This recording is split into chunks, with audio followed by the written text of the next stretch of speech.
Here on a Sunday evening. I'm watching the Sunday night game. The Seahawks are killing it, but I wanted to do a quick live stream before I do the Sunday column. I want to talk about Senator Shower's resignation, which was I just noticed there's a huge fly on my light. I mean, it's like, I wish I could show you. There's a huge fly. It was very annoying. Get out of there, fly. Get out of there.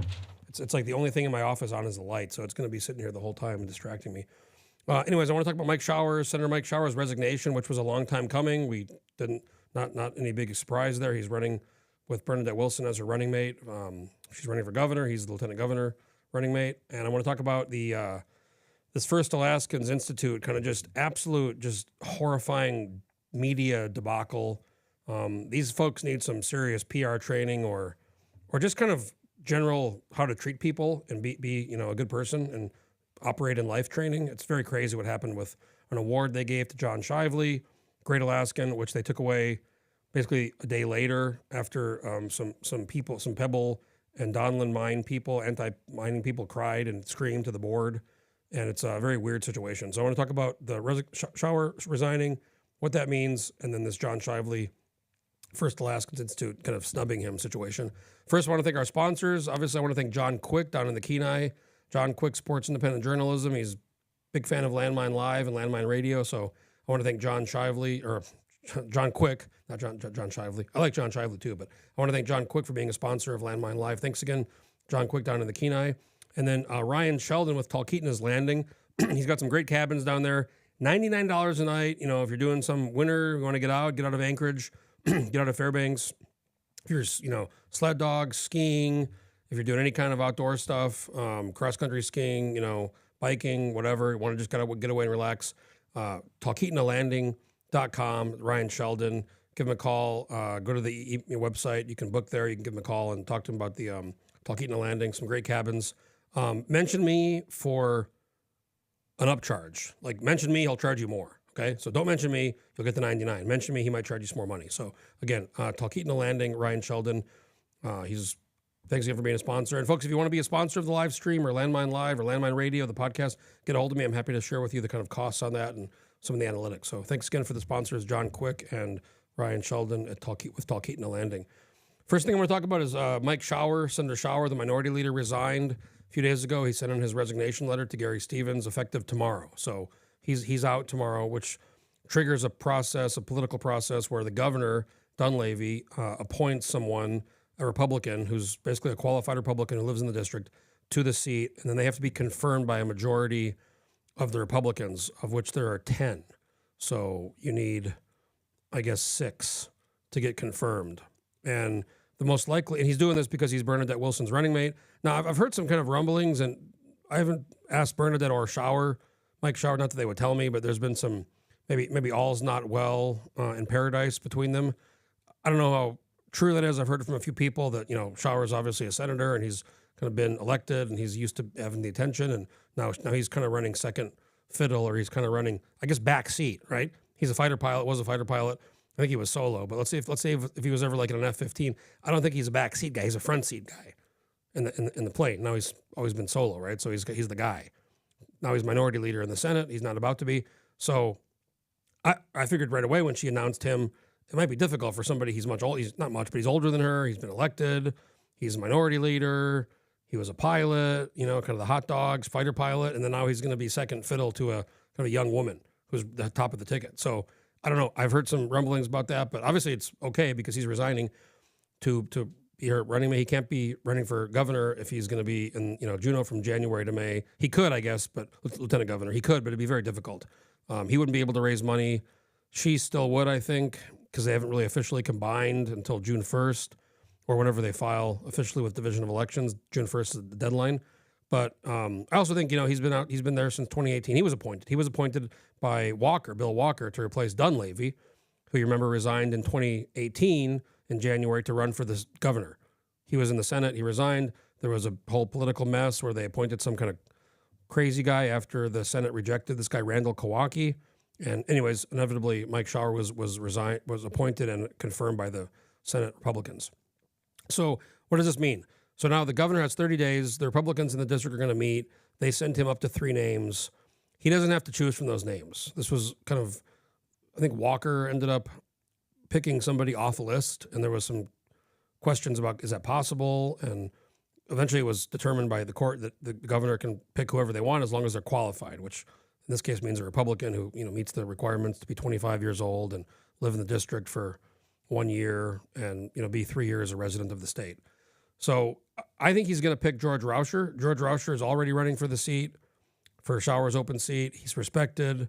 He's in the legislature a long time. He's friends with Dunleavy. He basically shares Shower's views for the most part. There's not anything where it gets complicated is if something like Chris Birch passed away tragically in 2019. And then Dunleavy tried to appoint Laddie Shaw. He was rejected. Part of that was he once told Kathy Giesel to go fuck herself in front of people in her office, which isn't a good thing to do if you want to get maybe appointed someday. But also, Laddie Shaw's views and positions, especially on the dividend, were much different than Chris Birch's. So that opens up the situation to you start to get in the situation where in that case, the Senate was very split. The majority was very divided.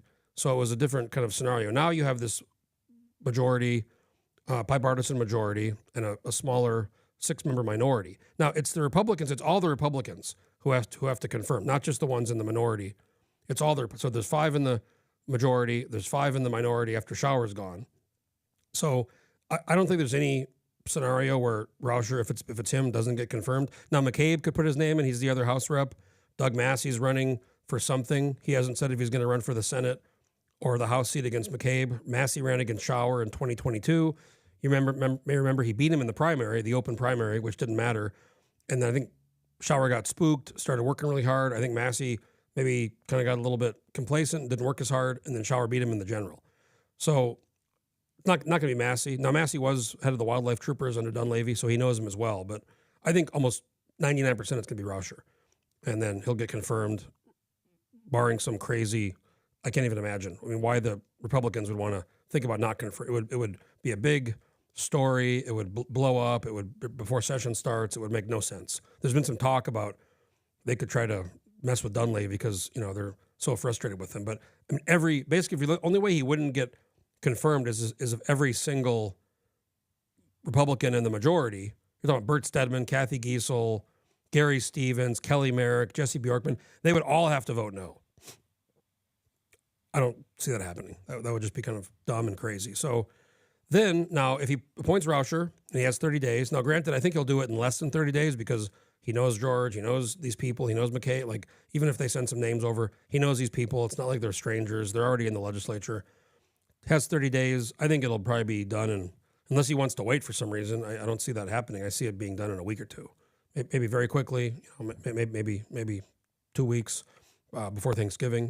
Thanksgiving's coming up in about less than a month. So if Rauscher goes, that means his seat to the Senate. That means his seat's open. So then who goes to Rauscher's seat? I don't know that area super well. I do know Forrest Wolf, legislative staffer, and now he's working for the Department of Administration, kind of well-known guy in political circles. He did move out there. So I think would want to go for it, try to get it, but he's pretty new. So, the district includes Sutton and Chickaloon. These are kind of strange, interesting places with kind of some strange people. Rauscher once told me if I ever wanted to go to Chickaloon, I should call him so he can go with me because these are the people who wanted to arrest the attorney general, and they have their own fake police force and some real loose units up there. They call them the Chickalunatics, or they're way out there. They have some tribal fake police. It's kind of wild. So I don't know. There's other people who are out there. I don't know that district super well. I don't know how many people would go for it. You're starting to get to a situation where, let's say if Dunleavy appoints Rauscher mid-November, okay, they open the seat up. That gives 30 days again. But then let's say if it's even mid-December, this person has to effectively get ready to go to Juneau in a month because they have to go to Juneau for a session. So if they have a job, if they have a situation with family, it's not a big warning. When you run for office and win, you have 3 months. You're planning on doing that. Obviously, you're running for something, so if you win, what's going to happen. If you get appointed with a month to go before having to uproot your life to go to Juneau, that's a bit of a more challenging than if you're running for the seat. So we'll see what happens with the Rauscher seat. I don't know for sure if he's going to pick George. I think it's 99% that Rauscher. He's already running for the seat. He knows Dunleavy very well. He's very well respected. He's been in the House for a long time. Great guy. George is really, really, really big fan of George Rauscher. So I see that being really not a controversial thing. I probably get confirmed very quickly by the Senate, barring some very strange occurrence if they really want to mess with Dunleavy. But it's like they wouldn't just be messing with Dunleavy, they're also messing with Rauscher, who's already in the legislature. So if they reject him, they have to, this is what happened with Laddie Shaw under kind of much different circumstances back in 2019. So I'll be tracking this very closely. The other situation, or the other person, is Shelley Hughes, who's running for governor. It's interesting. Shelley Hughes told me a week and a half ago when I was doing the political report, Alaska. By the way, if you don't subscribe to the Alaska political report, get a hold of me. Happy to talk to you about the Alaska political report. It's all the stuff you're not seeing anywhere else. It's really good information. Did a write up about a week and a half ago about Shower and Hughes. It's interesting because Hughes told me she was going to resign, didn't know when. Shower told me he was probably going to resign. He was likely going to resign. Didn't know when. Okay, now Shower resigns effective tomorrow. So I text Shelley Hughes. I said, when are you going to resign? And she says, I haven't, decided yet. Or if she has, she's not telling me. So she was definitely resigning. Shower was likely resigning. Now he's resigned. And then she hasn't resigned. And she hasn't decided when. Now it's probably going to be, I'd say, sometime in November. Again, going to the same situation where if she resigns, it'll be almost certainly Kathy Tilton, who's already running for the seat. Similar situation with Rauscher. Dunleavy knows her. She's respected. Similar positions. It's not something very different. But then her seat has to be filled. And there's a lot of political folks out there. One of them is, my God, the lunatic, sociopath, narcissist, Amy Demboski. Sue Happy, lunatic, narcissist, sociopath, Amy Demboski. The good news is I don't think she'd get confirmed if she went for it. Because, she hired Scott Kendall to sue Dave Bronson because she called her coworker a cunt in a meeting and she got fired. Also other crazy stuff. And she ended up getting paid what was this payment? $250,000? Something they were going to give her $500,000. Unbelievable. They gave her $250,000. So I don't see her getting, let's just say she were to even go for it. But there's other folks in that district. If Kathy Tilton got appointed to Shelley Hughes' seat, exact similar process with Rauscher. So it's not like you can just wait until December and then, you got to put somebody in the House seat. If he appoints Tilton, Dunleavy, then you got to put somebody in there to go to Juneau. They don't have to be in Juneau by the time session starts, but they should be. They have 19 people in the minority. If they lose one person, if they don't have 19, they lose a seat on the finance committee. So you want to do this. There's things happening that in the political process that everybody has to consider. So that's number one. Number two, I want to talk about this crazy, wild situation that I wrote an article about a couple days ago. Let me put this over here. It's there's an article in the landmine. First Alaskans Institute caves to anti-development lunatics, takes away award from John Shively. Now every year the First Alaskans has this. I'm sure you've heard of the Smokehouse Gala, the Howard Rock and Ted Stevens Smokehouse Gala, and they have different awards. They have kind of awards for. I just pull it up here. We'll look at this. This is the Howard Rock and Ted Stevens Gala. There's an award here for Native Leader, Rock Star. This year it's Senator Lyman Hoffman. You can see who's, Julie Kitka's been on here. Emil Nadi's been on here. Several different kind of, well-known Native Alaskans. There's this Native young leader. Mary Peltola got it this year. That's kind of interesting. Is she young? I mean, she's not old, but I think she's 50. So it's Mary Peltola as the young leader who's 50. Some of the people in here, Nicole Borromeo and other people were younger than 50. Jason Matrokin back in 2012. And then we have this Friends of First Alaskans, Ted Stevens. And we see here Bill Dan, 2025. He was a hospital administrator, came here in the 60s. Special tributes, Don Young, this is 2022. Molly of Denali. Portugal the Man got one, huh? That's interesting. Okay, so here's what happened. So I get this several texts on, I think it was Wednesday night, with this bizarre statement on the First Alaskans Institute website. And it's since been removed. After I put the story up, it's been removed. So let's just start with that. This is what was sent to me by several people. And I was kind of trying to understand what it was. Hi, there's me. Okay, so Howard Rock and Ted Stevens Smokehouse Gala Award update. This was on 29th. First Alaskans Institute affirms its enduring commitment to our community and the shared future we work toward together. As an Alaska Native-led organization, we believe deeply in our mission. True to identity, heritage, and values, Alaska Natives are informed and engaged, leading decisions that shape the future. Our vision helps guide us progress for the next 10,000 plus years. Over the past several weeks, the Board of Trustees selected an individual for an award in recognition of their decades of service, advocacy, and leadership in advancing Alaska Native peoples and communities. We acknowledge and respect the many long-term contributions made by this individual. At the same time, we remain mindful of the concern among members of the community. Keep in mind, they haven't even said who it is yet. Oops, did I? Hi. Hasn't even said who it is yet. In direct response to the feedback received from our community, FAI leadership contacted John Shively to discuss the matter. He graciously expressed appreciation for the recognition of his many contributions to the Alaska Native community. Ultimately, however, chose to decline the award based on his decision. FAI will not present him with the award at this time. Now, first of all, that's bullshit. I'm going to tell you what happened later. They took the award away, okay? They took it away. They already had voted it. The board had already voted to take it away when they called him. FAI's work is grounded in understanding the full complexity of legacy. To honor someone's decades of meaningful service does not require overlooking the concerns of our people. Rather, it demands transparency, humility, accountability, and a strong willingness to engage in difficult conversations. Our mission extends across the state. Who wrote this? Whose idea was it? I mean, give the guy the award, take the fucking award away. Okay, that's bad. Who decided to write this stupid statement and then put it out there on the internet? By the way, it's since been deleted after my story came out. Our mission extends across the state from resource development to conservation. Yeah, resource development, sure. From economic development to the preservation of our traditional cultures, we send our native-led values, indigenous knowledge, and community voice at the heart of everything we do. We deeply appreciate. Is that a value to give something to somebody and then like a great person I'm going to talk about in a second and then say, never mind, just kidding, we're not giving it to you? What kind of value is that? It's not a value that I have. We deeply appreciate the feedback from many community members, especially those committed to building bridges and finding solutions that support progress for our peoples, not just today, but for generations to come. We have had ongoing dialogue and reflection as we remain committed to healing, strengthening relationships.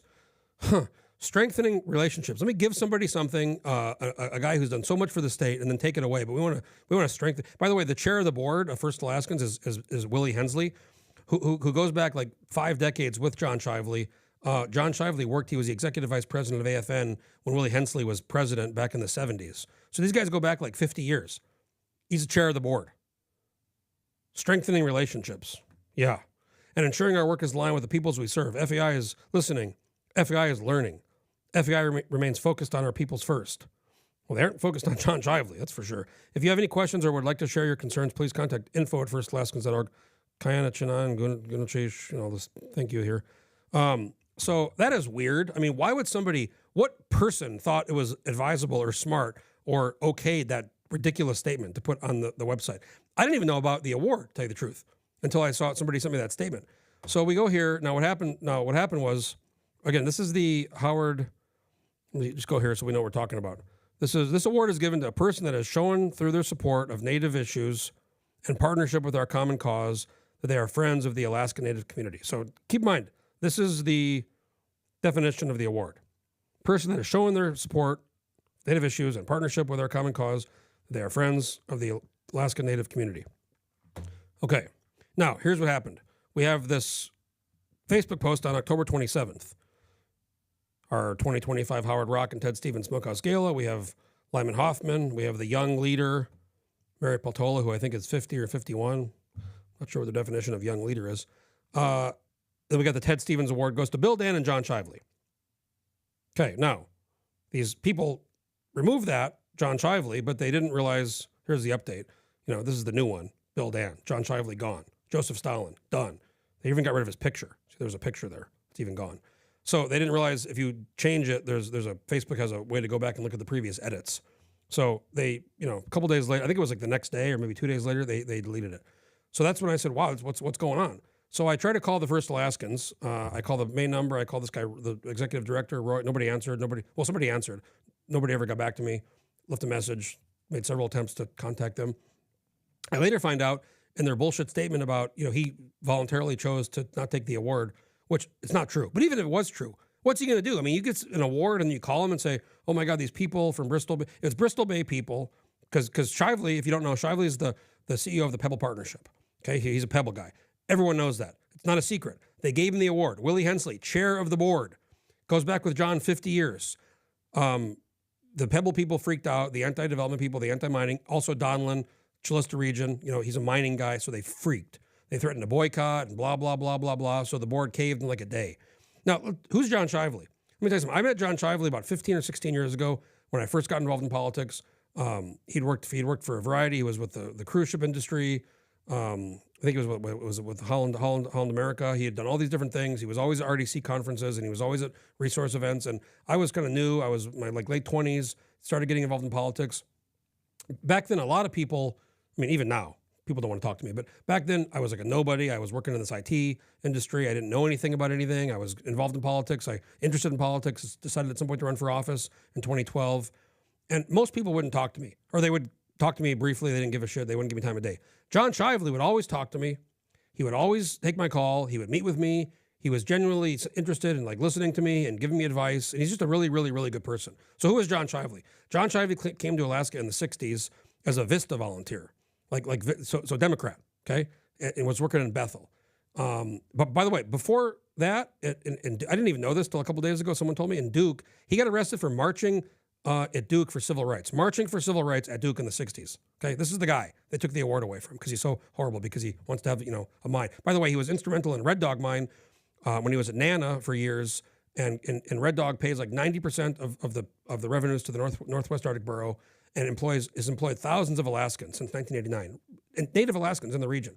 Okay, so he probably sees what that mine has done for Northwest Arctic Borough and Kotzebue region, and he said, well, this is great for. But again, it doesn't matter about his mine, Pebble, Ford, or whatever, because everyone knows that. They gave him the award knowing that. So okay, so he was here for as a Vista volunteer, was going to stay for a year, like a lot of people who came to Alaska. He ended up staying. Now he's here for like over 50 years.